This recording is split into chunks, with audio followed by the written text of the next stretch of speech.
মুরগির মাংস, তারপর হচ্ছে ডিম, এগুলো খায় পাকিস্তানে। ওরা কিন্তু মাছ খায় না, ঠিক আছে? তো ওরা এগুলো দিয়ে রান্না করে খায়। আর আমরা তো দেখা যায় যে মাংস কী করি, মাংস 1 কেজি আধা কেজি করে নিয়ে আসি, ভুনা করে তারপরে খাই।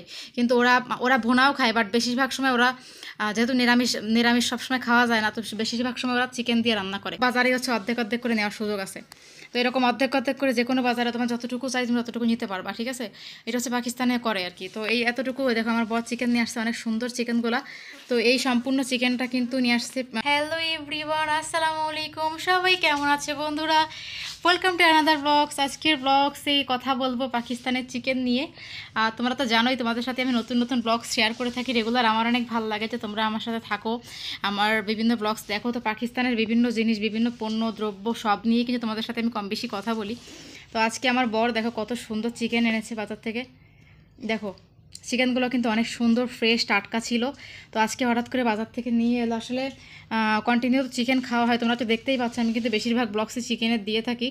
তো যাই হোক, আজকেও সে অনেকখানি চিকেন নিয়ে আসছে দেখো পুরো। আর আমি আসলে সত্যি কথা বলতে কি জানো তো, চিকেনের লেগ পিসগুলো বেশি পছন্দ করি। আর আমি নর্মাল মাংসগুলো কম খাই, তো সবই হচ্ছে লেগ পিসের অংশ।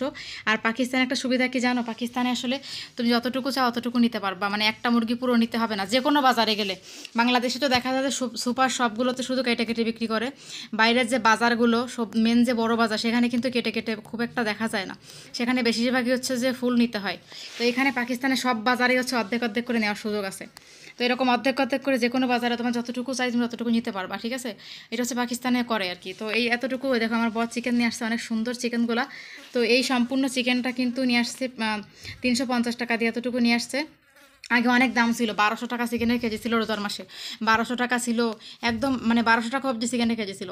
যেখানে গরুর মাংসের দাম কম, চিকেনের দাম বেশি ছিল, বাট এখন কমে গেছে। 350 টাকা নিয়ে আসছে, মনে হয় 700 টাকা 800 টাকা কেজি চিকেনের, এরকম একটা ব্যাপার। তো এই নিয়ে আসছে। আর হচ্ছে যে চিকেন পাকিস্তানে আসলে মানুষ, আমরা একটা কথা বলে রাখি, বাংলাদেশে দেখবেন যে আমরা মাছ ভাতের সঙ্গে মাছ খাই, মানে যে কোনো একটা তরকারি রান্না করলে আমরা কিন্তু তরকারির মধ্যে দুই টুকরা মাছ 3 টুকরা মাছ দিয়ে দিই। কিন্তু পাকিস্তানে একটা ব্যাপার আছে, পাকিস্তানে মানুষ বাজারে গেলে 2 টুকরা চিকেন 3 টুকরা চিকেন, মানে তরকারিতে 2 টুকরা চিকেন 3 টুকরা চিকেন দিয়ে রান্না করে মানুষ হিসেবে, তরকারির মধ্যে চিকেন দিয়ে দেয়। আমরা যেরকম তরকারির মধ্যে মাছ দিই, ওরা চিকেন দিয়ে দেয়, কারণ ওরা হচ্ছে মাছ তো খায় না। তো ওরা গরুর মাংস, মুরগির মাংস, তারপর হচ্ছে ডিম, এগুলো খায় পাকিস্তানে। ওরা কিন্তু মাছ খায় না, ঠিক আছে? তো ওরা এগুলো দিয়ে রান্না করে খায়। আর আমরা তো দেখা যায় যে মাংস কী করি, মাংস 1 কেজি আধা কেজি করে নিয়ে আসি, ভুনা করে তারপরে খাই। কিন্তু ওরা ভুনাও খায়, বাট বেশিরভাগ সময় ওরা যেহেতু নিরামিষ সবসময় খাওয়া যায় না, তো বেশিরভাগ সময় ওরা চিকেন দিয়ে রান্না করে। ধরেন বেগুন রান্না করলো, 2 পিস চিকেন দিয়ে দিল। তারপরে কি বলে, কোনো সবজি ভাজি করলো, 2 পিস চিকেন ফ্রাই ও কেটে কেটের মধ্যে দিয়ে দিল, এরকমভাবে ওরা রান্না করে। তো ওরা প্রশ্ন করো অনেকে যে আপু পাকিস্তানিরা মাছ খায় না, তাহলে কী হয়? মাছ খায় না তাহলে মাংস খায় তারা, মানে মাছের বদলে তারা মাংস দিয়ে রান্নাটা করে। তো এই হচ্ছে ব্যাপার। দেখো চিকেনগুলো অনেক সুন্দর ছিল, আর চিকেন তো বরাবরই সুন্দর। আর আমাদের বাড়িতে অবশ্য বেশিরভাগই চিকেনটাই চলে, চিকেনটা অনেক বেশি খাওয়া হয়, কারণ আমারও পছন্দ, আমার বরেরও পছন্দ, তো আমরা চিকেনটা অনেক বেশি খাই। এই হচ্ছে পাকিস্তানের অবস্থা। তো যখনই বাজারে যায় আমার বর এইভাবে চিকেনের এই লেগ পিসগুলো নিয়ে চলে আসে, কারণ লেগ পিসগুলো খেতে আমার কাছে অনেক বেশি ভালো লাগে। আর আমার কাছে মানে মাংসের থেকে লেগ পিস, তারপর হচ্ছে তোমার কলিজা, এগুলো এই টাইপের জিনিস বেশি পছন্দ, এই জন্য এই টাইপের জিনিস আমার বর বাজার থেকে বেশি নিয়ে আসে। তোমরা অবশ্য দেখেছো অনেক ব্লগে আমার বর কলিজা নিয়ে আসে, তারপর হচ্ছে কি বলে মুরগির বিভিন্ন টাইপের জিনিস, যেগুলো খাওয়া মজা লাগে, এই টাইপের জিনিসগুলো আমার বর নিয়ে আসে। ওই টাইপের জিনিসগুলোই বেশিরভাগ টাইম বাসায় আমাদের রান্না করা হয়। তো আজকেও তাই এনেছে, আর এটা খেতেও কিন্তু অনেক বেশি মজা হবে। তোমরা দেখতে পাচ্ছ কত সুন্দর, তাই না? বা বিউটিফুল।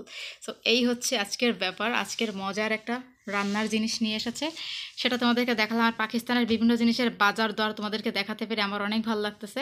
আর তোমরা আমাকে জানিয়ে দিও যে বাংলাদেশের চিকেনের বাজারের দর বর্তমানে কেমন, কারণ অনেক দিন হলো বাংলাদেশে নেই, তো বাংলাদেশের বাজার দর সম্পর্কে এখন আমি বলতে পারতেছি না, আমার এখন বাংলাদেশের বাজার দরের ধারণা নেই। বাট যখনই বাংলাদেশে কিনতাম একটা মুরগি পুরো কিনতে হইতো আমাকে, আমি কখনো অর্ধেক অর্ধেক করে কেটে কিনিনি, বাট বিভিন্ন বাজারে এখন কেটে কেটে বিক্রি শুরু হয়েছে অবশ্য। কিন্তু পাকিস্তানে কিন্তু সেই আদি যুগ থেকেই মানে কেটে কেটে বিক্রি হচ্ছে, সেই অনেক আমল থেকেই।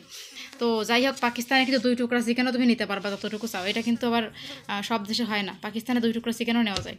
তো এটা হচ্ছে দেশের সুবিধা, যতটুকু মন যায় ততটুকু নিতে পারো। তো যাই হোক, পাকিস্তানের এই সুন্দর নিয়মগুলো তোমাদের কাছে কেমন লাগলো কমেন্ট করে জানাও, পাশে থাকো, দেখা হবে নতুন ভিডিওতে। আল্লাহ হাফেজ।